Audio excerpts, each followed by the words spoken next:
ایک اور روایت میں ہے کہ حضرت آدم علیہ السلام کے مبارک وجود کو دیکھ کر ابلیس نے یہ بھی کہا، وہاں اس کے سینے کی بائیں جانب ایک بند کوٹھڑی ہے، خبر نہیں کہ اس کوٹھڑی میں کیا ہے، شاید یہ وہی لطیفہ ربانی کی جگہ ہوگی جس کی وجہ سے یہ انسان خلافت کا حقدار ہوگا۔ اور ابلیس نے فرشتوں سے پوچھا، اگر اسے حضرت آدم علیہ السلام کو تم سے افضل بنایا گیا تو فرشتوں تم کیا کرو گے؟ فرشتے کہنے لگے کہ ہم اللہ پاک کا حکم مانیں گے۔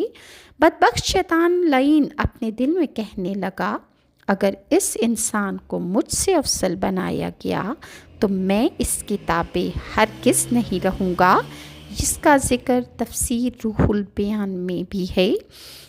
بعض لوگ کہتے ہیں کہ حضرت آدم علیہ السلام کے مبارک جسم میں روح ڈالنے سے پہلے شیطان نے ان پر معاذ اللہ تھوکا تھا اور اس تھوک سے کتا پیدا ہوا۔ اس واقعے کے بارے میں بیان ہے کہ کتا بننے کی یہ روایت بے بنیاد ہے اور فضول ہے، اور صحیح احادیث اور روایات میں اس کا کوئی ذکر نہیں ہے۔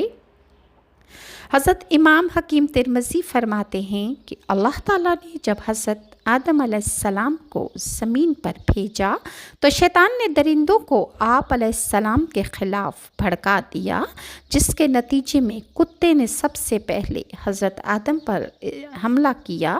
اتنے میں حضرت جبرائیل علیہ السلام آسمان سے اترے اور عرض کی، اپنا بایاں ہاتھ اس پر رکھیں۔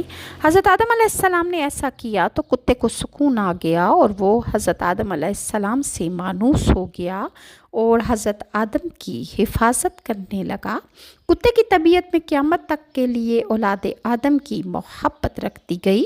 اور اسی طرح یہ بھی ذکر ہے کہ اس دن جمعے کے دن حضرت آدم علیہ السلام کے جسم شریف کی تکمیل ہوئی، اور فرمان آخری نبی کریم صلی اللہ علیہ وسلم ہے کہ یعنی رسول اللہ کا بیان ہے کہ بہترین دن جس میں سورج نکلے وہ جمعہ کا دن ہے، اور اسی دن حضرت آدم علیہ السلام کو پیدا کیا گیا۔